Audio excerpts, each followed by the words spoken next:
सण असो किंवा लग्न, खंडेलवाल ज्वेलर्सचे आभूषण बनवतात प्रत्येक क्षण खास। आता खंडेलवाल ज्वेलर्सचे भव्य शोरूम सुरू झाले आहे केदार चौक वरुड येथे। 100% शुद्ध हॉलमार्क असलेले सर्व प्रकारचे दागिने उपलब्ध।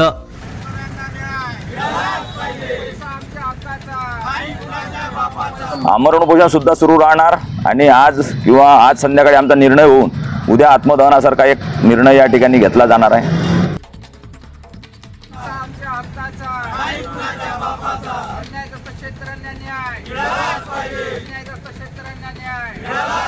फोडण्यासाठी आम्ही इथं कालपासून उपोषण मंडपात आमरण उपोषणाला बसलेला शेतकऱ्यांना घेऊन।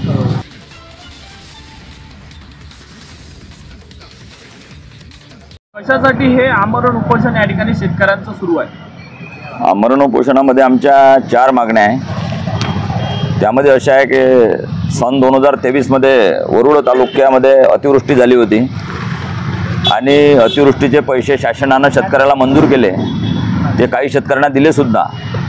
पण एप्रिल 2024 मध्ये पुन्हा वरुड तालुक्यातील राजुरा महसुली मंडळ आणि लोणी महसुली मंडळामध्ये गारपीट झाली आणि त्या गारपीटाचे पैसे शेतकऱ्यांना KYC करून सुद्धा आजपर्यंत दिले नाही। त्यामुळे आमची मागणी अशी आहे की ते गारपीटाचे पैसे शेतकऱ्यांना तात्काळ देण्यात यावे।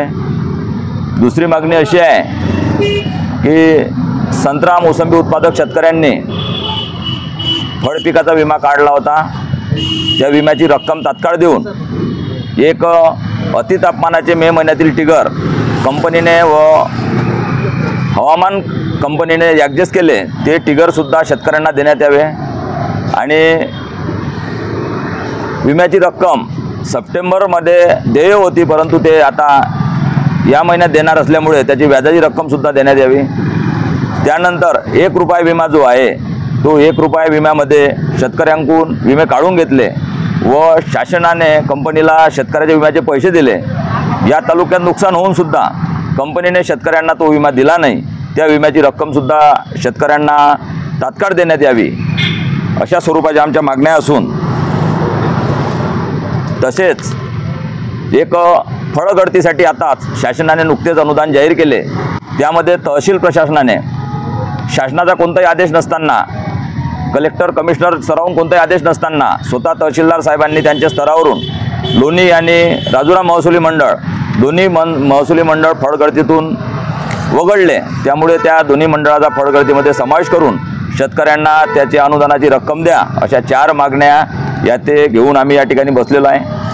आणि 4ही मागण्या आमच्या पूर्ण जाओ यासाठी आम्ही प्रशासन शासन यांना सर्व निवेदनं दिलेले आहे, पण आतापर्यंत त्याची कोण्याही स्तरावरून कोणी दखल घेतलेली नाही। आज उपोषणाचा दुसरा दिवस आहे, प्रशासनानं अजूनही जर दखल घेतली नाही तर यापुढे हे उपोषण सुरू राहणार की आणखी वेगळं पाऊल उचलणार? आमरण उपोषण सुद्धा सुरू राहणार आणि आज संध्याकाळी आमचा निर्णय होऊन उद्या आत्मदहनासारखा एक निर्णय या ठिकाणी घेतला जाणार आहे। आपण उपोषण मंडपात या ठिकाणी हजरात, काय प्रतिक्रिया आहे आपली? आमची शेतकरी म्हणून प्रतिक्रिया हीच आहे की जी आपल्या वरुड तालुक्यातील शेतकऱ्यावर आणि वरुड तालुक्यामधले लोणी आणि राजुरा बाजार या महसूल मंडळातील शेतकऱ्यावर जो अन्याय शासन प्रशासन करून राहिलं, त्या अन्यायाला वाचा फोडण्यासाठी आम्ही इथं कालपासून उपोषण मंडपात आमरण उपोषणाला बसलेला शेतकऱ्यांना घेऊन। शेवटपर्यंत बसले राहणार आहे? शेवटपर्यंत, जोपर्यंत आमच्या मागण्या मान्य होणार नाही आणि शेतकऱ्यांना न्याय मिळणार नाही तोपर्यंत आम्ही उपोषणाला सतत बसलो राहू। आज या ठिकाणी काल 12 तारखेपासून वरुड तालुक्यातील राजुरा बाजार आणि लोणी मंडळ हे अतिवृष्टी आणि गारपिटीच्या अनुदानापासून वगळल्या गेलं आहे। पहिल्यांदा असं होत आहे की सर्व हा शेतकऱ्यांचा लढा जो आहे, अन्यायग्रस्त शेतकरी आहे, या शेतकऱ्यांवर अन्याय झाला, त्यांच्या अधिकाराचे त्यांच्या हक्काचे पैसे त्यांच्या खात्यात जमा झाले नाही।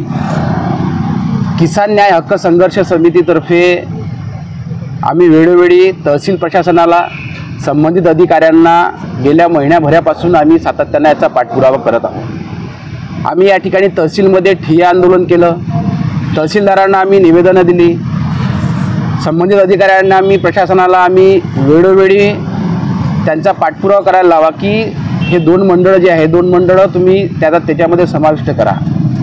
आणि संबंधित अधिकाऱ्यांच्या घोडचुकीमुळं हा शेतकऱ्यांवर अन्याय होऊन राहिलेला आहे। आमचं म्हणणं आहे की आम्हाला एक तर तुम्ही अतिवृष्टीच्या तेही आमचे पैसे अडवून ठेवलेले आहे, त्याच्यानंतर गारपिटीचे सुद्धा 2024चे गारपिटीचे सुद्धा पैसे अडवून ठेवलेले आहे आणि म्हणून शासनाची शेतकऱ्यांची जी आहे दिशाभूल करत आहे शासन। या ठिकाणी जर आमच्या मागण्या पूर्ण झाल्या नाही, आता सविस्तर या ठिकाणी 4 मागण्या आहे। संत्र्याचा पीक विमा जो आपण पाहतो 1 रुपयामध्ये प्रशासनाने किंवा या सरकारनं नावासाठी म्हटलं आहे की शेतकऱ्यांचा 1 रुपयामध्ये पीक विमा काढून घेतलेला आहे, परंतु पीक विमा काढल्यानंतर जर अतिवृष्टी होत आहे 2023मध्ये 24मध्ये गारपीट झालेली आहे, तर ह्या पीक विमा शेतकऱ्याच्या खात्यात जमा झालेला नाही, हे स्पष्टच आहे। आणि म्हणून कंपनीने या ठिकाणी शेतकऱ्यांची थट्टा लावली आहे, त्यांनीसुद्धा फसवणूक केली। सरकारने विमा कंपनीला पैसे दिले, परंतु विमा कंपनीने शेतकऱ्याच्या खात्यात पैसे जमा केलेले नाही। अशा या 4 मागण्या घेऊन पहिल्यांदा असं होऊन राहिलेलं आहे की इथे कुठलाही पक्ष नाही, कुठलंही राजकारण नाही, सगळे शेतकरी जे आहे अन्यायग्रस्त शेतकरी हा लढा मजबूत करत आहे आणि यापुढे हा लढा मोठा होणार आहे। जर आमच्या मागण्या पूर्ण झाल्या नाही तर आम्ही अमरावतीला कलेक्टर ऑफिसपर्यंत जाऊ, पर्यायाने किंबहुना आम्ही कोर्टातसुद्धा जाऊ, असं या शेतकऱ्यांच्या वतीने या ठिकाणी शेतकरी आपल्या सर्वांना म्हणजे आवाहन करतो आहे।